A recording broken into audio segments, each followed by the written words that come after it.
السلام عليكم ورحمة الله تعالى وبركاته. كنتمنى من الله تكونوا بخير وعلى خير في أحسن الأحوال يا ربي. اليوم غادي نوجدوا دوازتاي حليوة ديال الزمان، كتجي طبقات، طريقة سهلة وفي أسرع وقت ممكن توجديها، ومقادير في متناول الجميع.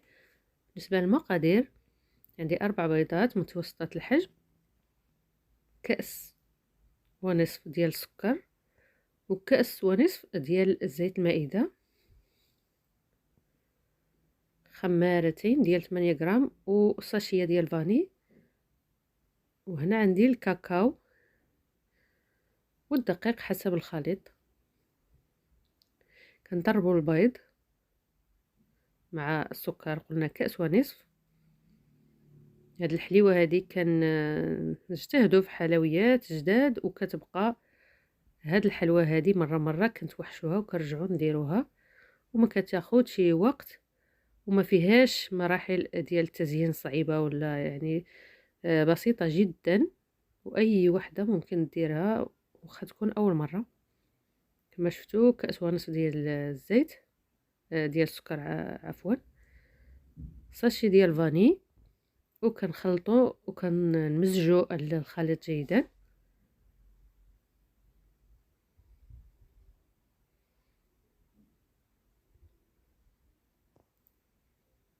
يمكن توجدي هاد الحليوه حتى لاخر ساعه، دوز وكدوز مده طويله، يعني يمكن لك دوز لك في الدار سيمانه اسبوع ما كيجرى لا والو.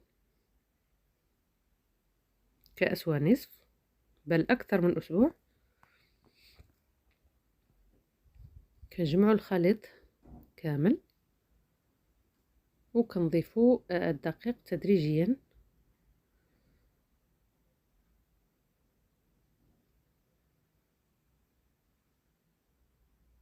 بغيت نعبر لكم الدقيق باش نقول لكم العبار كامل مدقق.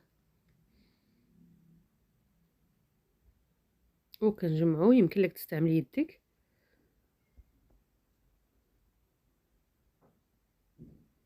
كل واحد شنو كيسمي هاد الحلوى هادي، حلوى ديال الطبقات او حلوى ديال الشوكولات، كل واحد شنو كيسميها. من اقدم واعرق الحلويات المغربيه القديمه. ما بغيتش نزيدها اضافات، ما بغيتش نزيدها الزبده او عصير برتقال او قشور الليمون او البرتقال. بغيت نخليها باقل مقادير.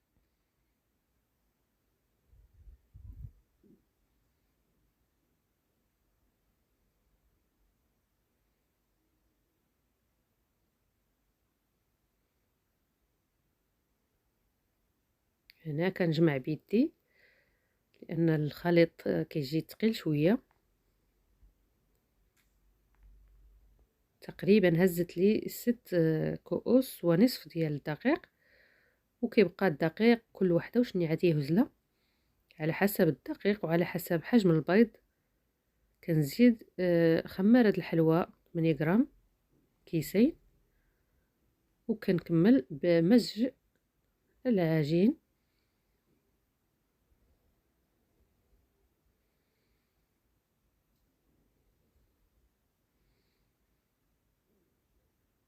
كنكمل مزج العجين، كنخليه مرخوف قليلا.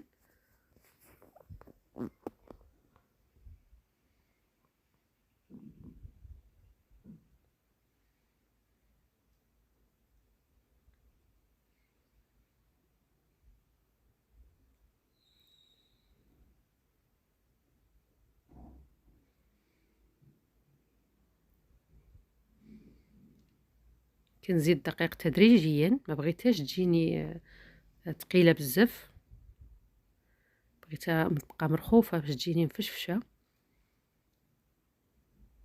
انا هنايا جبت الكاكاو، من الاحسن الكاكاو ديال الساشيات، كنضيفه مع القليل من الزيت، وكنقسم الخليط الى نصفين. ما كتشوفوا، بغيتي تكتر طبقه على طبقه او لون عن لون، يمكن لك تزيدي عاوتاني الحجم ديال العجين. هنا عندي متساويين. كنمزج هاد الكاكاو مع هاد الكمية الثانية ديال العجين.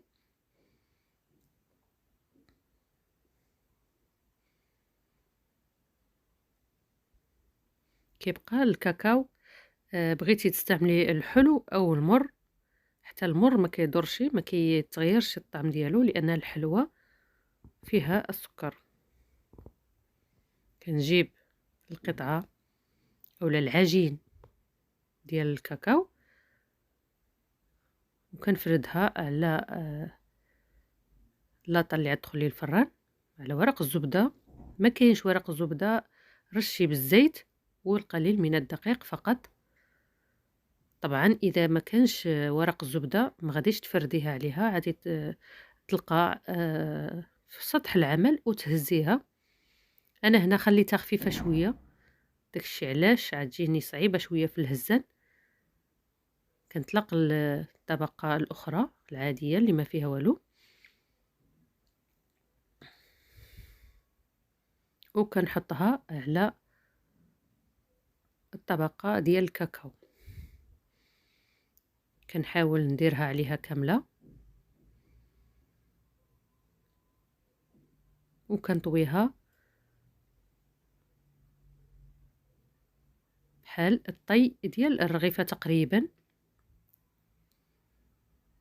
باش تتفاداي هاد المراحل هادو يمكن لك ديري كويرات، 4 كويرات حمراء، عفوا 4 كويرات بيضاء و4 كويرات ديال الشوكولات، وديري كويرة على كويرة، يعني كويرة بيضاء عليها كويرة ديال الكاكاو حتى تكملي الكمية. غادي تجيك حتى هي بالطبقات. انا كنفضل هاد الطريقه هذه باش كتجي عشوائيه من الداخل، ما كتجينيش داكشي مرتب، كتجي عشوائيه جدا. كنفضلها تجي عشوائيه اكثر. كنفردها على اللاطه. اللاطه عندي كبيره ما كتشوفوا، هي عطلع وعتجي فشفشه طيبه غزاله. كنطيبها مقدار 20 دقيقه تقريبا على نار مهيله. ملي كطيب كنخرجها وهي سخونه، كندير لها المربى. كنحاول ندير على السطح المربى.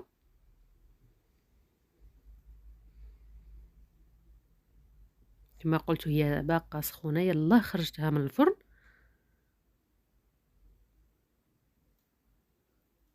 وكنضيف عليها من الفوق جوز الهند، الكوك عفوا. كنحاول نوزع الكوك على جميع الاتجاهات. وهالحليوه ديالنا ديال الدوازتاي واجده في دقائق تقريبا. الوقت ديال العجين وديال الطياب وديال كل شيء خدمني نصف ساعه تقريبا. وهنا كنقطعها الشكل اللي بغيتي، مربع او اللي بغيتي معين. كنقطع هنا على طول، وبعد ذلك كنقطعها على شكل مائل باش كيجيني معين كما كتشوفوا. وكيبقى التقديم اولا التقطيع كما بغيتي. كتحط لنا كميه وفيره. عطاتني 2 لاطات متوسطه الحجم، دوز اكثر من اسبوع كما كتشوفوا. وريحتها غزاله، الكوك مع الكاكاو كتجي رائعه جدا. اللي ما اشتركش معنا يدير معنا اشتراك وتعليق ديالكم كيشجعنا، والضغط على زر الجرس باش يوصلكم دائما الجديد. كما كتشوفوا كيف كتجي من الداخل رائعه جدا جدا. كما قلت لكم كتجي عشوائيه، خطوط عشوائيه افضل من الخطوط مرتبه بالنسبه لي طبعا. في وقت وجيز جدا، كميه وفيره كتوجد. وبالصحه والراحه للجميع.